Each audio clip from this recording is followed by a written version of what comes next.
పవన్ కళ్యాణ్ గారి మీద మీ అభిప్రాయం ఏంటి? పవన్ కళ్యాణ్ మంచి వ్యక్తి అండి, అందరికీ హెల్ప్ చేయాలనే పర్సనే. అతను ఏదో సంపాదించుకోవాలని పబ్లిక్ ఏదో చెప్పుకుంటున్నారు కానీ అది కరెక్ట్ కాదు.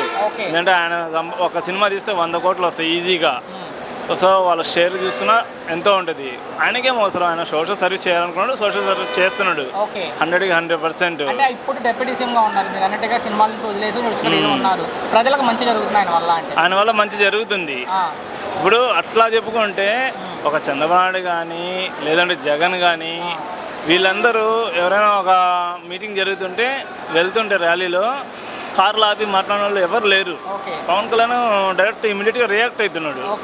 ఇప్పుడు అదే సిచ్యువేషన్ మన నారా లోకేష్ కూడా సేమ్ అట్లానే ఆయన కూడా ఆపుతున్నాడు. గురించి మాట్లాడుకుంటే ఆయన ప్రజలను వదిలేసి గాలికి ఆయన సినిమాలు చేసుకుంటా ఉన్నారన్నారు కొంతమంది. సో దాని మీద వాళ్ళ ఎవరి ఫీల్డ్ వాళ్ళది, అంటే ప్రజలను వదిలేసి. సరే అండి, ఇప్పుడు మీరు అంటున్నారు వీళ్ళందరూ ఇప్పుడు వీళ్ళందరూ ఉన్నారు మన ఒక్కొక్కడికి. ఇప్పుడు జగన్ కానీ ఇంకోటికి కానీ వీళ్ళందరికీ వ్యాపారాలు ఉన్నాయి.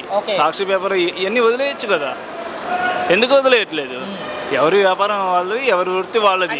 అట్లానే నేను సినిమాలు చేయకూడదు అంటే అది కరెక్ట్ కాదు. అది ఇప్పుడు ఎవరి వృత్తి వాళ్ళది, సినిమాలు చేస్తున్నాడు అలాగే ప్రజలకు న్యాయం చేస్తున్నాడు. ఇప్పుడు సినిమాలు దేనికి? ప్రజలకు సంతోషం కోసమే. సో అది వద్దు అంటే అది హక్కు ఎవరికి లేదు. సో అట్లాగే పవన్ కళ్యాణ్ చేసేది పర్ఫెక్ట్. అది చేతకానితనం అంతే. ఇప్పుడు ఆయన్ని ఏం చేయలేరు, ఎందుకంటే ఆయన చేసే పని మంచిగా ఉంది కాబట్టి నరేంద్ర మోడీకి నచ్చి ఆయన సపోర్ట్గా ఉన్నాడు. లేదంటే ఇలాంటి వాళ్ళ చేతుల్లో పవన్ కళ్యాణ్ ఎప్పుడో వెళ్ళిపోయేవాడు పాపం.